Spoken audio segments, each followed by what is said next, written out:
Good morning. I'm Hassan Giordano, and this is your DMV Daily Dose for Wednesday, March 4th, 2020.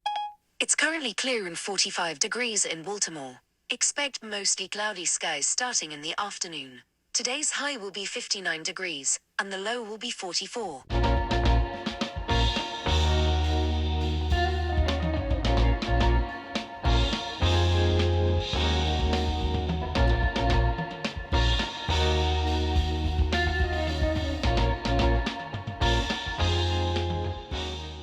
This episode of the DMV Daily Dose is brought to you by Carl Stokes for City Council President.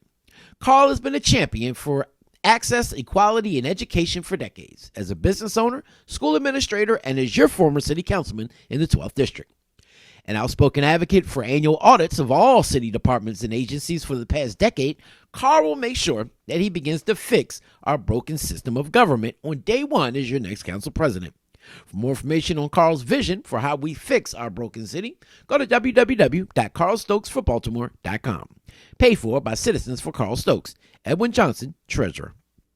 Now, the ninth-ranked Maryland men's basketball team entered last Saturday's game against Michigan State with hopes of capturing its first Big Ten title since joining the conference in 2014. That didn't work out so well. But a win last night against Rutgers or a Michigan State loss to Penn State would have certainly clinched a share of the conference title. But that scenario fell out of favor with the Terps as well, who lost 78-67 last night for their second straight defeat and third in the past four games. Now, the number 16 Spartans also defeated the number 20 Nittany Lions 79-71, putting Maryland and Michigan State in a tie for first place in the Big Ten.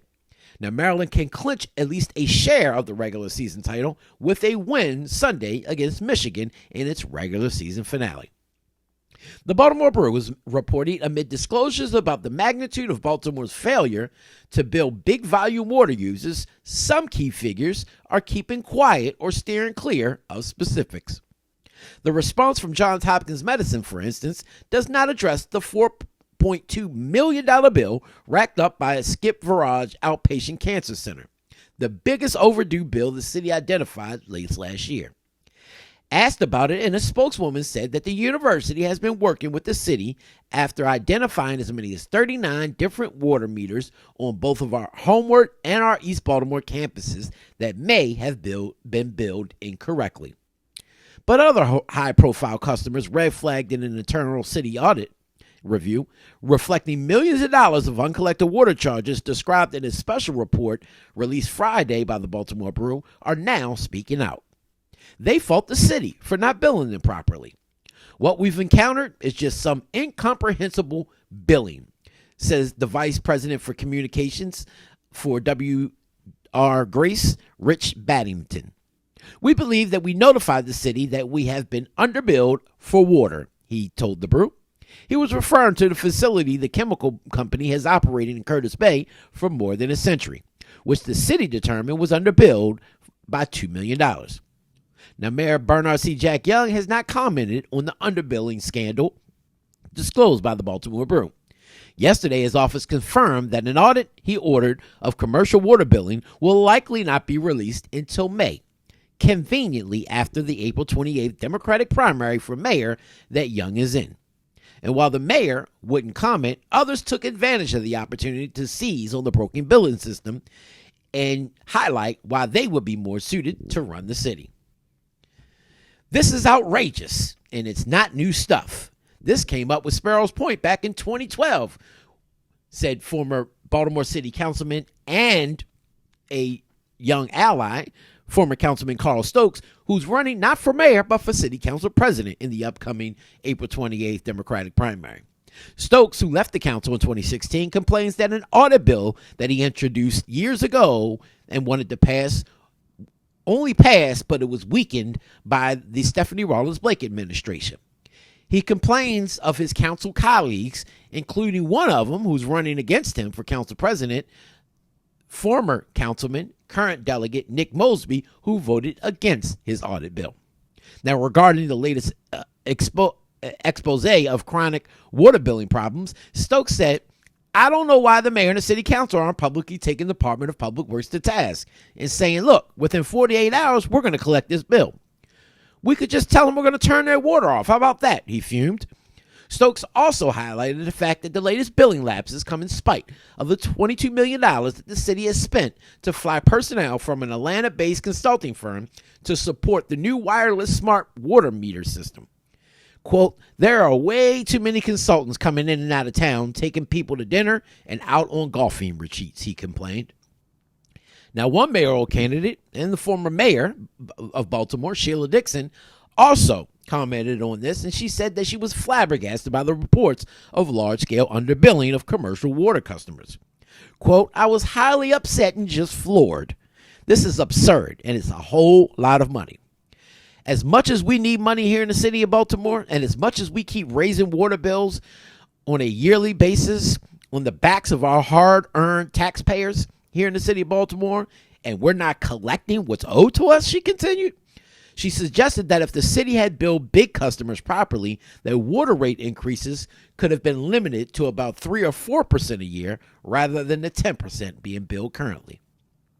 Speaking of former Mayor Dixon, she has opened up a slight lead in a crowded, competitive race to become Baltimore's next mayor. A new poll for the Baltimore Sun, the University of Maryland, and WYPR shows now. This is the third such poll that she's been leading over the past week. The Baltimore Sun's Luke Broadwater and Taylor Richmond are reporting that Dixon is favored by 16% of the likely Democratic primary voters polled. That's 6 percentage points more than her top next competitor, which is City Council President Brandon Scott and former Mayor Deputy Attorney General Thiru Vignarajah, who each had 10%. Former Baltimore Police Department spokesman T.J. Smith was close behind in fourth place with 9%, while the incumbent Mayor Bernard C. Jack Young trailed the leaders with 6%. Former U.S. Treasury official Mary Miller, who launched a $500,000 ad buy in February, was in fifth place with 7%, ahead of the mayor, Bernard C. Jack Young, and Progressive State Senator Mary Washington, who both had 5%. The poll shows Miller, a former T. Rowe Price exec, with the biggest surge in the race. About 67% of her supporters decided to back her in the past week, the poll found. But the president of the polling firm, which was Opinion Works' Steve Robb, says that, quote, Sheila Dixon is in a good position. She's well known, she has a reputation for getting things done, and she has a strong base of support. Now, with 6 weeks to go until early voting begins on April 16th, the race remains fluid. In addition to the one-third of voters who are undecided, more than half of those supporting the candidate said that they are open to switching to someone else. Scott appears to be in the best position to gain support if voters decide to change their minds, according to the poll. When asked for their second choice for mayor, 17% of respondents picked Scott, followed by 12% for Smith and 11% for each Dixon and Young. Now, the poll shows Baltimore voters are deeply frustrated about the state of the city, with 3/4 saying Baltimore is on the wrong path, which is up from about half the voters in the Opinion Works poll for the Sun and the University that they did 4 years ago, in the wake of the unrest that consumed the city after the death of Freddie Gray, which does not bode well for incumbents such as Mayor Young and Council President Scott. Half of respondents said that their top issue for mayor is to address crime. That was followed by concerns over honesty and integrity at 21% and improving our schools at 15%. The poll of 400 likely Baltimore Democratic voters was conducted February 20th through the 29th. It has a margin of error of 4.9 percentage points.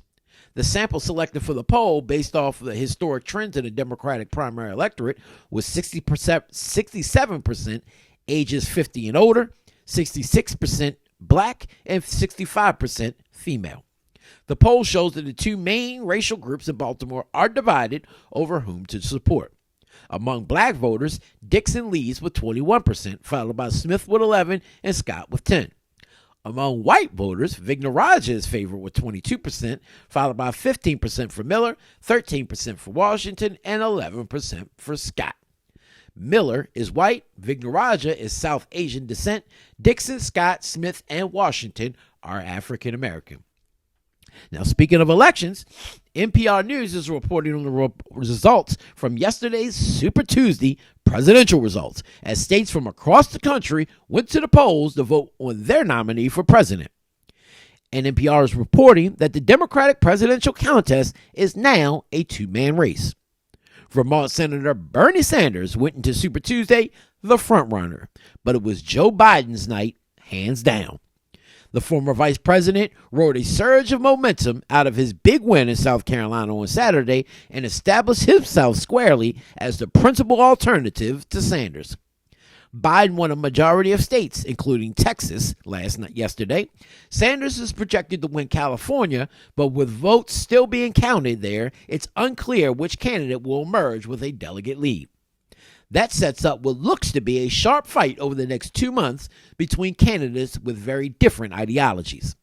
Sanders paints in bold colors and wants radical change, while Biden believes in progressive progress accomplished by working with Washington's competing interests.